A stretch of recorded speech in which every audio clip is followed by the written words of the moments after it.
Hi everyone. I know I just posted my kind of like most used kind of favorite decks of 2019 on the channel, but so many people ask for the kind of the midwinter season decks that I'm finding I'm getting a lot out of.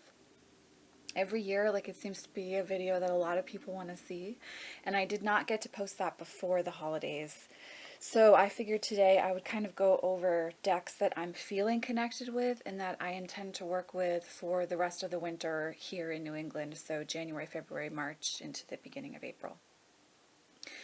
It's kind of an eclectic mix, and yet, my old standbys are here, but I am feeling a sense of maybe a little bit more gentleness and compassion that I'm looking to express towards myself on my spiritual path. And so I think the decks kind of reflect that, as well as a sense of feminine empowerment, an empowerment that doesn't need to be masculine in order to be empowered, if that makes sense, or what we would traditionally consider masculine, but in a sense of empowerment that can be soft and fully expressed, not just active thrusting masculine, right? So I think these decks really reflect that. So I'm gonna get right into the list for you guys.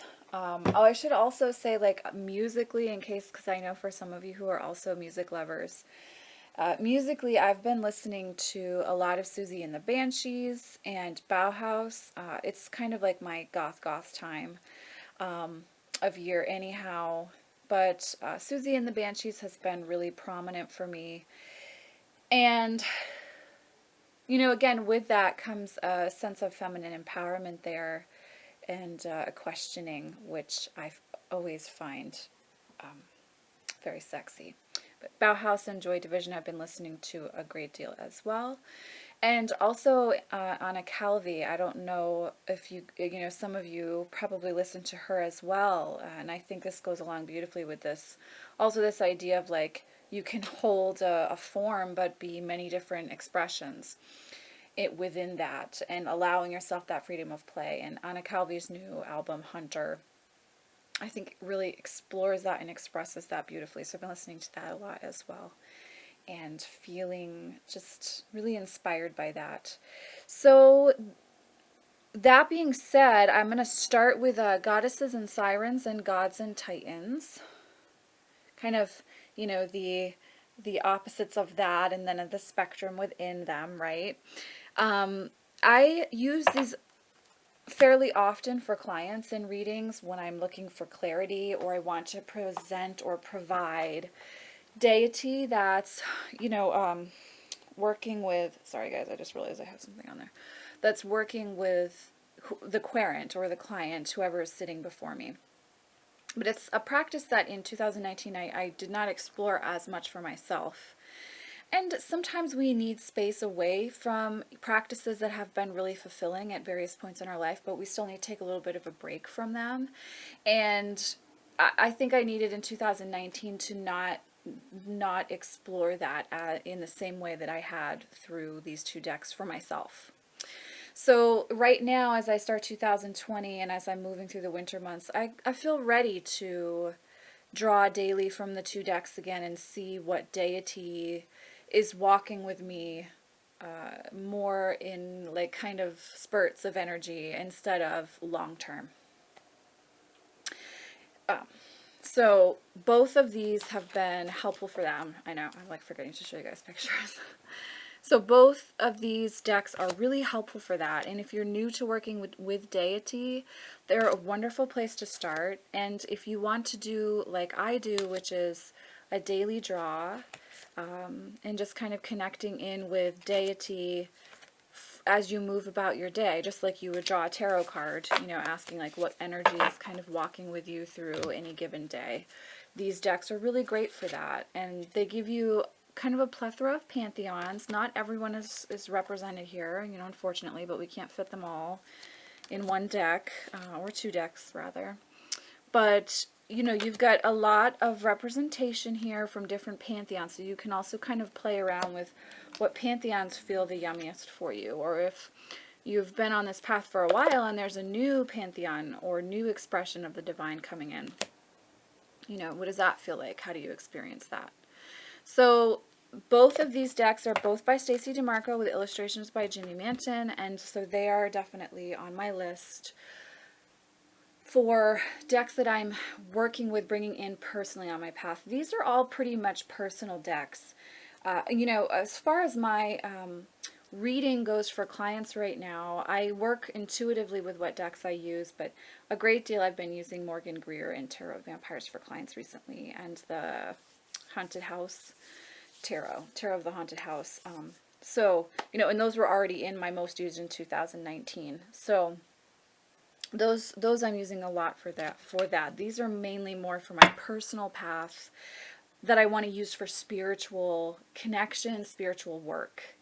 And I find that you know, those can be different than the decks that we're using to read for others, especially if we read professionally, because we're looking, when we're doing spiritual path work in our cards, like these are decks that can kind of create like an opening for us to go deeper. So Dreams of Gaia is showing up again because I really am not giving up on wanting to connect more deeply with this deck. I love Raven Phelan's artwork so much, and I know that this deck and I are meant to go really deeply together, and yet it's something that I still haven't given like myself the gift of enough time with her. And so over the next few months, I really, it's fading out, want to allow her to work with me. So that is my intention and why she's on the list. She's just such a beautiful deck, and one that really does require attention and intention working with her. And so, yeah, this one's really important for me, and I really, really want to give myself the gift of that time with her over the winter. I also think it's a good winter deck. You know, at least here in New England, we get lots and lots of snow. Everything slows down. You know, you get unexpected days off because school's canceled due to snowstorms. That type of thing ends up happening, and this is kind of a deck that would love to like have a cup of hot chocolate and sit with you for a few hours on an afternoon that you unexpectedly have off. And I think that this deck is really one of those decks that can offer that really beautifully. So that's going to be one that I spend a lot of time with over the next few months. The Isis Oracle by Alana Fairchild, also illustrated by Jimmy Manton. This is one of my absolute favorite decks. Guaranteed in every one of these videos, Isis Oracle or Tarot Vampires or both are going to show up, because these two are like, if I was stranded on a desert island and I could only have two decks with me, one Tarot, one Oracle, it would be those two. And I would really, honestly, be pretty happy for the rest of my life. Like, these two are my buds, and yeah, I cannot imagine not working with these two decks. But as I said in the last video, I have not spent a lot of time with the Isis Oracle personally, for personal work over the last few months. So I want to come back to that for my personal journaling work, for my personal journey work on my spiritual path. And this deck is just, yeah, I mean, what else can we even say, right?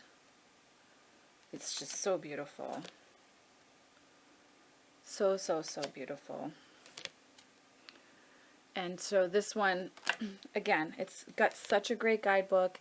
It's really meant to be a deck you can spend time with, get to know, feel more comfortable in your own skin in connecting with the goddess Isis from working with this deck. So, yeah, so this one I'm very excited to spend some more time with over the next few months. Now, the next deck is the She-Wolf Tarot. You guys, I've had this deck in a couple other videos. Look at my sea stone in there. I'm looking forward to working with her a little bit more. I spent a ton of time with her in the summer. Oh, there is nudity in this deck. Sorry, guys. spent a ton of time with her in the summer and moving into fall, and then I've taken a little break, and she's so gorgeous, and she's such personality, and she's so kick-ass, and she also has that kind of gentleness and compassion to her that I had mentioned at the outset of the video. So I'm looking forward to doing some personal draws with her, but also this deck does like to read with others. She's a very social deck for me anyhow. So the She-Wolf Tarot is on that list. Just put her back in her box. I love this box so much. Can I just say that to you guys? Isn't that gorgeous? So beautiful. So, so, so beautiful. Okay, so now I'm going to move these guys around a little bit because I'm getting a little bit cluttered up here. Okay, so Magic of You Oracle, which I talked about in my most used kind of favorite decks of 2019. This deck loves to work with other people so much. It's such a loving deck, and I am really excited to hang out with her myself. We've been doing like so much work with others that I'm looking forward to getting to know her voice a little bit more clearly on my own. So this is the Magic of You Oracle. You can get it on Amazon. Relatively inexpensive. Just a beautiful, beautiful deck. So it very much for witches and people who follow a pagan path, although you don't have to work with it, but if you do follow that type of path, that this deck is really going to be like super supportive and encouraging, affirming for you. Okay, so the Muse Tarot by Chrisanne, which I know like everyone's been talking about her decks. I did purchase this one on her site. This is the self-produced one. It's not the mass-produced one. It's a beautiful deck. I ended up purchasing it because, you know, deck envy happens when you're on Instagram. And I purchased it. I'm so glad I did because it's the self-published one, even though it was pricey. But what I want to do is to really work with this in conjunction with the guidebook.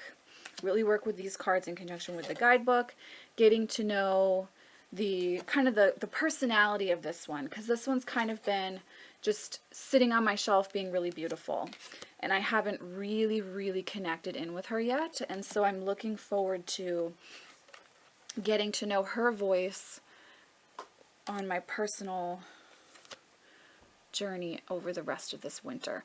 And I mean, it's the gorgeous lush colors. I mean, like the She-Wolf isn't quite this bright, but she's got her own kind of 70s vibe to her. And those colors are really nice when everything is this kind of white gray color and tone in New England during the winter. So like for me, I'm excited to have those kind of bright warming tones around me. And so this deck is definitely going to offer that for me. So super excited to get to know that one better. I also pulled out the Aquarian Tarot. This one I will use for myself, but more than anything else, this deck is really great for client readings, I have found. This is the Aquarian Tarot, guys. Really gorgeous, like 70s colors. It's very Stevie Nicks. And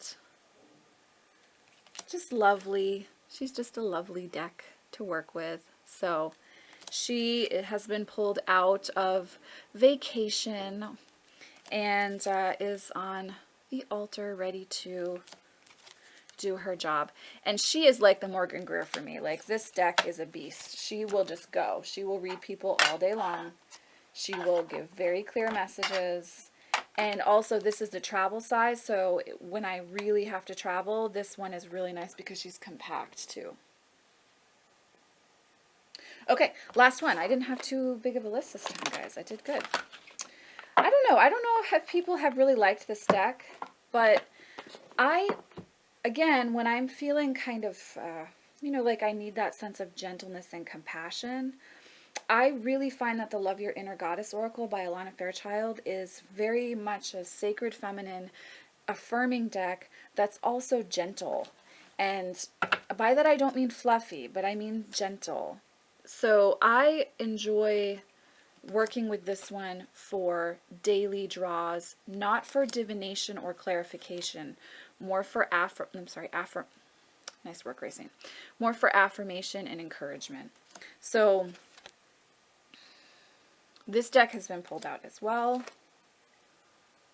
Really beautiful, beautiful deck. And like I said, it's empowering, but it's still soft. It's still gentle. It's still very loving and nurturing and supportive, like the Empress card in Tarot. So for me, like, I really like this deck. And when I have friends over or I'm connecting with my friends and we are like, oh, let's do a daily draw. Like, this is one of those decks that ends up getting pulled out because it's just a nice, affirmational, very sweet deck. So, and those decks do have places in our lives. And so, you know, this time of year is a time when I'm enjoying pulling those type of decks out, at least this year. So those are my winter 2020, early winter 2020 decks that I am intending to spend time with, especially for my personal journey, and enjoying getting to know at a more intimate level. And it's nice to see some old ones that I haven't worked with in a little while show up. You know, it's always fun to get new Oracle or Tarot decks, but I do think there's a point in time where you have to kind of enjoy what you have and spend time with those decks. So these are, actually most of these are older decks. I think the only one that's new is the Magic of You, actually. So, yeah, so, okay. Those are the decks, guys. Also, I got like a bunch of requests from my last video, and I thought that some of them were really awesome. So I'm going to be doing some of those videos hopefully in the month of January, fingers crossed. The sound seems to be resolved again. We worked on that yet again. And so, yeah, so, you know, I didn't make a lot of videos in December because everyone's been, you know, upset about the sound, and I'm doing the best that I can. I'm a one-woman show here. I'm doing the best I can. So, but I believe we've got that covered. So, in January, some of you had asked for like top 5 of specific areas, not just top 5 in general, but like top 5 fairy oracle decks and tarot decks, kind of top 5s like that. And so those, I was like, oh, that's kind of cool. I hadn't really thought about doing that. So I will be doing at least one of those videos in January.